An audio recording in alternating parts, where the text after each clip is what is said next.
에베소서 말씀을 우리가 보고 있습니다.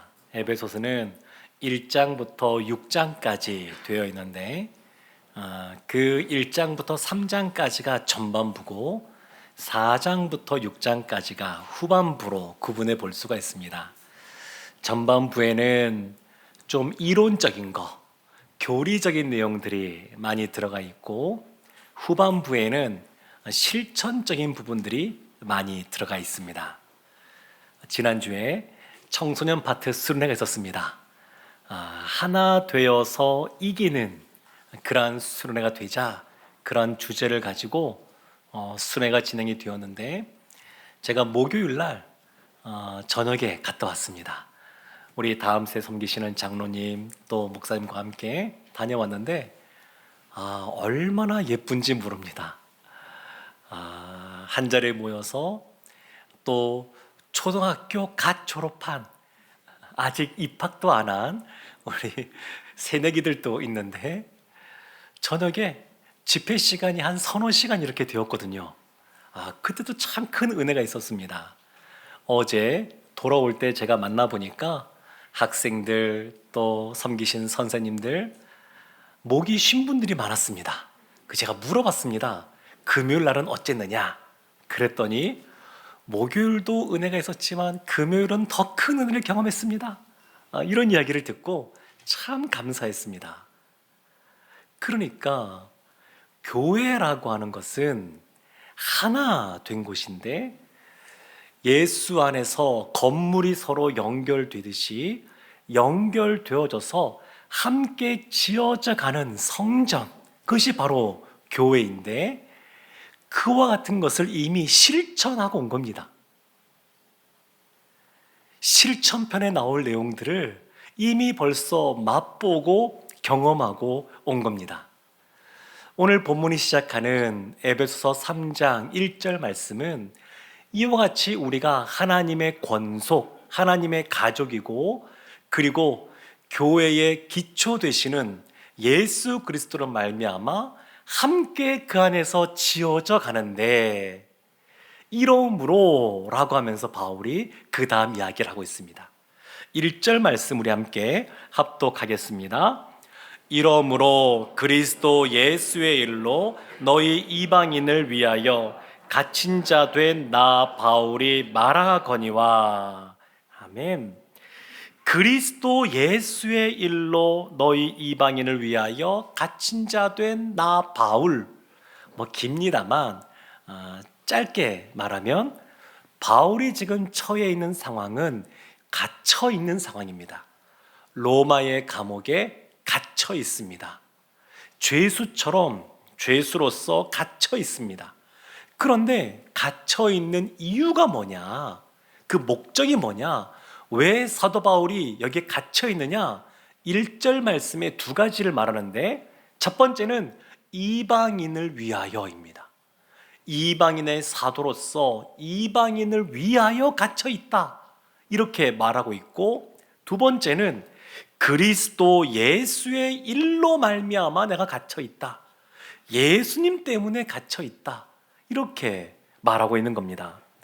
사도 바울은 그냥 세상의 사람들이 볼 때는 그 당시 로마의 황제가 네로인데 네로 황제 때문에 갇혀 있다, 사람들은 그렇게 보겠지만 바울은 그게 아니라 내가 갇혀 있는 것은 그리스도 예수의 일로 말미암아 갇혀 있는 것이다, 이렇게 말하는 겁니다. 이 표현은 한글 성경의 이 표현은 의역한 겁니다. 의역. 성경은 직역된 것도 있고 때에 따라서 의역된 것도 있는데 이것을 헬라어 원어로 직역해 보면 그리스도 예수의 포로라고 말할 수 있습니다. 그리스도 예수의 일로 갇힌 바울, 이것을 그리스도 예수의 포로인 바울, 이렇게 직역할 수가 있습니다. 바울은 지금 그리스도의 포로이기 때문에 갇혀 있는 겁니다. 갇혀 있는 거. 우리가 흔히 포로 그러면 어떤 이미지가 있냐면 스스로 무엇인가 능동적으로 포로가 되었다 이런 이미지가 있는 것이 아니고 수동적으로 어쩔 수 없이 포로가 되었다 이런 생각들을 하게 됩니다. 근데 바울은 이런 일반적인 다른 이야기들을 참 많이 합니다. 바울은 예수 그리스도의 포로가 되는 수동적인 모습이 있지만 그 안에서도 적극적인 모습이 있습니다. 빌립보서 3장 12절에서 이렇게 말합니다. 내가 이미 얻었다 함도 아니요 온전히 이루었다 함도 아니라 오직 내가 그리스도 예수께 잡힌 바 된 그것을 잡으려고 달려가노라. 예수께 잡힌 바 되었는데 수동적인 것이죠. 그런데 그것을 또한 잡으려고 달려간다고 말합니다. 아주 적극적이고 능동적인 모습을 보여줍니다. 이것이 사도 바울의 모습입니다. 그리고 신자의 모습이 이래야 된다는 겁니다. 바울은 죄가 있어서 로마 감옥에 갇힌 것이 아닙니다. 이미 바울이 죄가 없다라고 하는 것은 예루살렘에 있을 때부터 판명이 되었습니다. 그런데 이방인에게도 복음을 전하기 위하여 기꺼이 로마의 황제 앞에 가서 재판을 받고 있습니다. 그런데 바울이 이와 같이 그래서 갇혀 있는 것은, 예수 그리스도의 포로로 갇혀 있는 것은 무엇인가 약점이 잡혀서 갇혀 있는 것도 아니고 예수님이 너는 꼼짝달싹 하지 마 하고 이렇게 어떤 위력을 사용해서 강압적인 방법으로 포로로 만들어 둔 것도 아닙니다. 바울은 그 안에서 자신이 해야 될 것, 기꺼이 달려가야 될 것, 그것을 감당하기를 원합니다. 우리의 삶 가운데 참 많은 일들이 벌어집니다. 근데 중요한 것은 그와 같은 일들 속에서 신자의 시각으로 그것을 해석하는 것이 중요합니다. 믿음의 눈으로 바라보는 것이 중요합니다. 때론 이것이 이해가 되지 않아서 오랜 세월이 걸릴 때도 있습니다. 우리가 잘 아는 애굽의 총리가 된 요셉은 총리가 되기 이전에 17살에 볼 때 뭐 별로 잘못한 것도 없는데 형들에게 미움받고 팔려서 애굽에 종사를 하기 시작합니다. 그곳에 가서 또 이해가 되지 않지만 열심히 성실하게 살아갑니다. 그러다가 그 주인인 보디발의 아내의 거짓말 때문에 또 감옥에 갇힙니다. 오늘날 같은 그런 감옥이 아니고 땅 속에 있는 감옥입니다. 햇볕도 들어오지 않고 공기도 잘 통하지 않는 토굴입니다. 토굴. 그 땅 속에 있는 감옥에 갇혀 있으면서 이 요셉의 마음에 그냥 이 또한 감사 이러지 않았습니다. 그 안에 이해되지 않는 어려움, 이것 때문에 황제의 술 맡은 관원장, 빵 맡은 관원장 들어왔을 때에 자신의 억울함을 좀 풀어달라고 그런 이야기도 합니다. 이해가 되지 않는 겁니다. 왜 형들에게 팔렸는지, 왜 모함 때문에 감옥에 갇혔는지 스스로 생각해봐도 이해가 잘 되지 않습니다. 하나님, 제가 하나님 보시기에 주께 하듯이 성실하게 믿음 가운데 행하지 않았습니까? 근데 왜 이런 결과가 주어졌습니까? 그랬을 겁니다. 이것을 이해하기까지 오랜 세월이 걸렸습니다. 17살부터 시작하면 22년의 세월이 지난 다음에 그때서야 하나님이 이 가뭄 가운데 우리 가족을, 열방을 살리고자 하는 계획 속에 보내셨다라고 하는 것을 20년이 넘는 세월이 지나서야 해석하게 됩니다. 우리의 삶 가운데 이런저런 일들이 벌어지는데, 그래서 우리 가운데 필요한 것은 뭐냐면 믿음의 눈입니다. 바울은 누가 보더라도 로마의 감옥에 갇혀 있습니다. 그런데 바울은 황제 때문에 갇힌 것이 아니라 예수님 때문에 갇혔다고 봅니다. 그리고 그 갇혀있는 이유는 이방인을 위하여, 그들에게 복음을 전하기 위하여 갇혀 있다라고 분명하게 자신의 삶을 해석하고 있습니다. 우리가 창문을 통해서 그 창문을 통해서 밖을 바라보듯이 믿음의 눈을 통해서 우리의 삶의 모습들을 해석하는 것이 필요합니다. 그러면 예수 그리스도의 포로가 되었다 그러는데 그 근본적인 이유는 무엇일까? 그 이유가 무엇일까? 그것이 3절과 4절에 이렇게 밝히고 있습니다. 곧 계시로 내게 비밀을 알게 하신 것은 내가 먼저 간단히 기록함과 같으니 그것을 읽으면 내가 그리스도의 비밀을 깨달은 것을 너희가 알 수 있으리라. 아멘. 그리스도의 비밀 때문이라는 겁니다. 왜 바울이 예수 그리스도의 포로가 되어서 갇혀 있냐면 근본적인 이유는 그리스도의 비밀 때문입니다. 그리스도의 비밀. 이 비밀이 곧 복음을 말합니다. 바울로 하여금 이 그리스도의 비밀이 예수 그리스도의 포로가 되게 한 겁니다.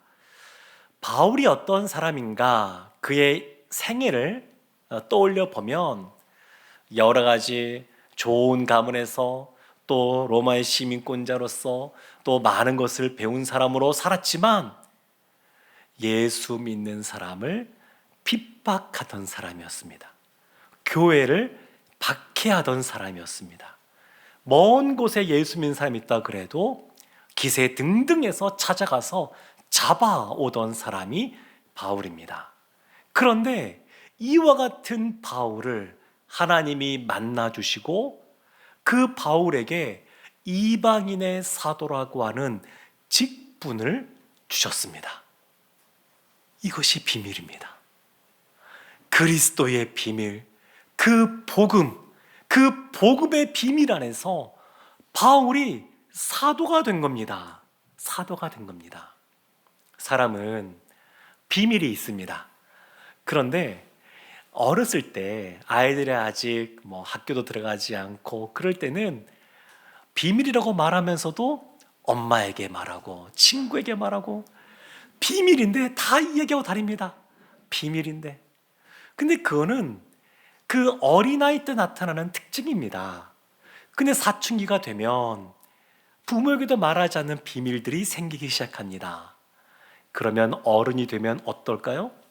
어른이 되면 남에게 편하게 말할 수 없는 그 비밀을 공유할 수 있는 친밀한 사람이 있어야 됩니다.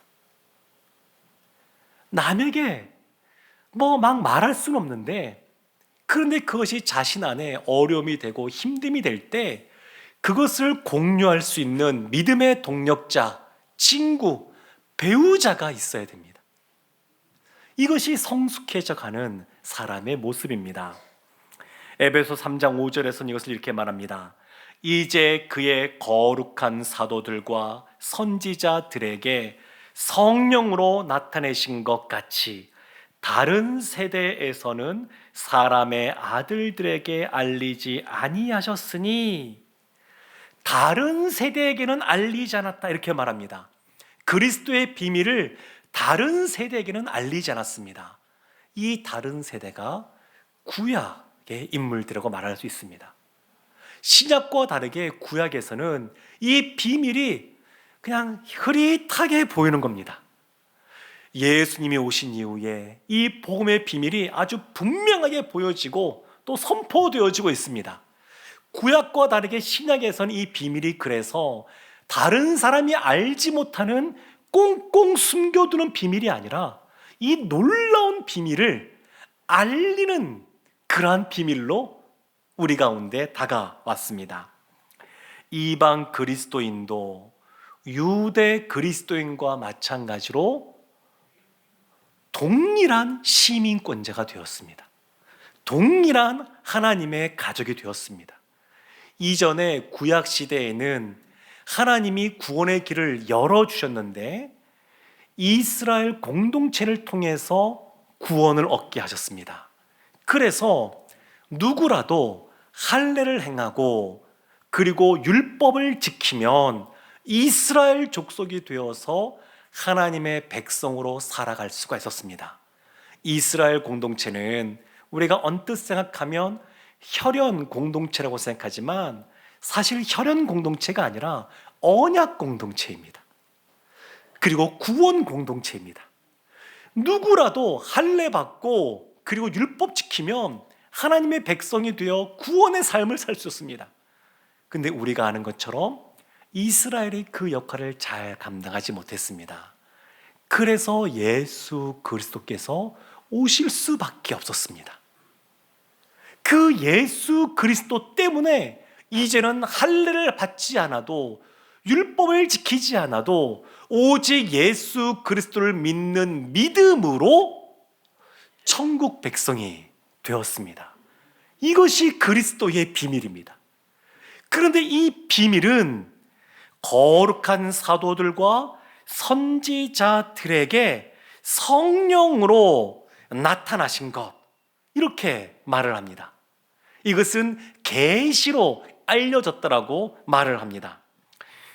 에베소 3장 6절에서는 이렇게 말합니다. 우리 함께 6절 말씀 보겠습니다. 이는 이방인들이 복음으로 말미암아 그리스도 예수 안에서 함께 상속자가 되고 함께 지체가 되고 함께 약속에 참여하는 자가 됨이라. 아멘. 이방인들이 이제 복음으로 말미암아 함께 하게 되었습니다. 이제는 유대 그리스도인, 이방 그리스도인 이렇게 나눠지지 않습니다. 이제는 유대인이고 이방인이 아니라 그리스도인이라고 하는 새로운 인류가 시작이 된 겁니다. 이들은 함께 상속자가 되었습니다. 상속자 그러면 유산을 물려받은 건데 함께 상속자가 되었다. 세상에서는 어떻습니까? 부모로부터 유산을 물려받는데 나누는 형제가 많으면 많을수록 그 유산은 적어질 겁니다. 근데 하나님 나라는 놀랍게도 그렇지가 않습니다. 하나님 나라는 함께 상속받을수록 더 커집니다. 하나님 나라는 함께 상속받을수록 그 유산이 더 커지는 그런 놀라운 특징이 있습니다. 함께 지체가 되고, 교회는 그리스도의 몸입니다. 포도나무에 가지가 붙어 있는 것처럼 우리가 각자 몸에 손가락부터 시작해서 눈, 코, 입 이러한 지체로서 우리가 붙어 있습니다. 함께 한 몸이 되었습니다. 그래서 사람이 어떤 것이 가장 고통스럽느냐라고 할 때에 흔히 이런 말 있지 않습니까? 자기 손톱 밑에 박힌 가시가 제일 아프다. 그러니까 아무리 작은 새끼손가락이란다 할지라도 거기에 가시가 하나 박혀 있으면 온몸이 다 아픕니다. 다 지체이기 때문에 그렇습니다. 우리 성도님들, 교회를 이루는 우리 성도님들 한 분 한 분이 그래서 다 귀합니다. 한 분이 자신에게 주어진 사명, 그 역할을 감당하지 못하면 그만큼 벽돌을 쌓아서 성전을 지을 때 그만큼의 공간이 비게 되는 것이고 그만큼의 부실 공사가 됩니다. 그래서 다 귀합니다. 다 우리가 하나님께 받은 사명들이 있습니다. 한 사람 한 사람이 다 중요합니다. 또 보면 함께 약속에 참여한 자가 되었습니다. 예수 그리스도의 약속입니다. 그러니까 교회는 어떠한 곳이냐? 새로운 공동체인데 이 교회는 세상에서 보여지는 인간관계와는 전혀 다른 곳입니다. 교회는 세상과 분명히 구별되어 있습니다. 어떤 조직, 어떤 회사 봐도 분명히 구별되어 있습니다. 세상에서는 그 사람이 얼마나 학력이 높은지, 어느 학교 나왔는지, 또 재산의 정도가 어떤지, 백이 어떤지, 지역 출신은 어떤지 이런 것들을 다 따집니다. 교회는 그것이 없습니다. 교회는 그러한 것이 아무것도 없습니다. 그런 걸로 편가르지 않습니다. 그런 걸로 사람을 구분하지 않습니다. 교회는 그래서 새로운 공동체입니다. 이것이 바로 교회의 비밀입니다. 그리스도의 비밀입니다. 그래서 교회가 그리스도의 비밀입니다. 그리스도의 비밀이 그래서 복음이면서 교회인 것을 보게 됩니다. 하나님이 우리 가운데 은혜를 베푸시는데 오늘 말씀 속에 보면 그 은혜를 이렇게 표현합니다. 2절 말씀인데 우리 함께 말씀을 보겠습니다. 너희를 위하여 내게 주신 하나님의 그 은혜의 경륜을 너희가 들었을 터이라. 은혜의 경륜이라고 말합니다. 경륜, 하나님의 뜻, 하나님의 계획, 이런 뜻인데 여기에서 은혜의 경륜이라고 하는 것은 사도 바울이 내게 주신 하나님의 그 은혜의 경륜, 누구보다 앞장서 교회를 핍박했던, 박해했던 그 바울인데 그 바울을 이방인의 사도라고 하는 직분을 주신 것, 이것이 하나님의 경륜입니다. 바울에게 있어서 그것이 하나님의 경륜입니다. 하나님의 경륜을 7절 말씀에서는 다른 식으로 이렇게 표현하는데 우리 7절 말씀도 함께 합독하겠습니다. 이 복음을 위하여 그의 능력이 역사하시는 대로 내게 주신 하나님의 은혜의 선물을 따라 내가 일꾼이 되었노라. 아멘. 은혜의 선물, 이라고 말합니다. 은혜의 경륜을 은혜의 선물이라고 표현하고 있습니다. 그런데 이 은혜의 선물은 그의 능력이 역사하시는 대로 주어집니다. 은혜 그러면 은혜 받았다 그러면 어제 제가 학생들 선수들 얼굴 보니까 다 얼굴이 밝습니다. 아마 그 자녀들 학부모들께서는 아이들이 집에 와서 수련회 때 어떤 일이 있었는지 쉬지 않고 말하는 이야기들을 아마 다 들으셨을 겁니다. 감출 수가 없습니다. 은혜 받은 거 감출 수가 없습니다. 그런데 단순히 은혜는 우리의 마음의 어떤 기쁨과 평안을 주는 것, 이것만이 은혜가 아닙니다. 은혜를 능력이 역사하는 것이라고 말합니다. 능력, 하나님의 능력은 눈에 보이지 않은 것 같지만 그러나 그것이 역사로 나타납니다. 역사로. 그것이 은혜입니다. 사랑하는 성도 여러분, 에베소 말씀을 쭉 보면 하나님의 이와 같은 능력이 나타났습니다. 예수 그리스도를 다시 살아나게 하시고 하나님 보좌 우편에 좌정하게 하신 것, 하나님의 능력입니다. 허물과 죄로 말미암아 죽어 있었던 우리의 영혼을 살리신 것, 하나님의 능력입니다. 이방인, 유대인 다 나눠져 있고 단절되어 있었는데 이방 그리스도인이든 유대 그리스도인이든 예수 안에서 하나 되게 하신 것, 하나님의 가족 되게 하신 것, 하나님의 능력입니다. 바울의 입장에서는 예수 믿는 사람을 누구보다 핍박했던 자신인데 자신을 이방인의 사도로 삼아주신 것, 하나님의 능력이라고 말합니다. 그래서 은혜에 선물이 있습니다. 그 첫 번째 선물은 그리스도의 비밀이 있다는 겁니다. 그리스도의 비밀을 봤다는 겁니다. 그리고 두 번째 있습니다. 그 그리스도의 비밀, 복음의 비밀을 나 혼자만이 아니라 다른 사람에게도 전할 수 있는 일꾼으로 삼으셨다는 겁니다. 이것이 선물입니다. 일꾼이 된다는 것, 이것이 바로 선물입니다. 사랑하는 성도 여러분, 하나님께 부름받은 사도는 사도이지만 그 사도들도 각자의 역할이 달랐습니다.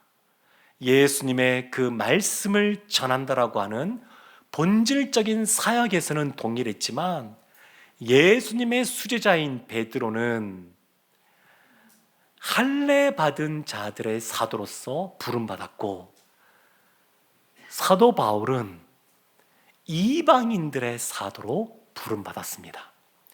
본질에 있어서는 일치합니다. 하나님의 일꾼들은 본질에 있어서는 다 그 하는 그 일들이 일치합니다. 다만 그 맡은 역할들이 다르고 섬겨야 할 대상들이 차이가 날 뿐입니다. 사랑하는 성도 여러분, 그리스도의 비밀을 깨달아 아는 사람, 그 비밀을 깨달아 아는 사람은 그 비밀을 전하는 일꾼이 됩니다. 사도 바울이 먼저 그와 같은 삶을 살아갔고, 교회인 성도인 우리도 그와 같이 살라고 권면하고 있습니다. 그리스도의 비밀, 복음을 아는 자로서, 교회를 이룬 자로서 우리도 그 비밀을 전하는 일꾼 되시기를 주님의 이름으로 축원합니다. 아멘. 기도하겠습니다. 하나님, 우리를 먼저 사랑해 주시고 하나님의 능력으로 말미암아 우리를 하나님의 자녀, 하나님의 가족 되게 해주셔서 감사를 드립니다. 그리스도 안에서 서로 연결되어져서 교회를 이루고 이 세순교회에서 함께 신앙생활할 수 있도록 은혜 주신 것 감사를 드립니다. 그 은혜의 선물을 받은 자로서 우리도 그 선물을 전하는 일꾼 되게 하여 주옵소서. 예수님의 이름으로 기도합니다. 아멘.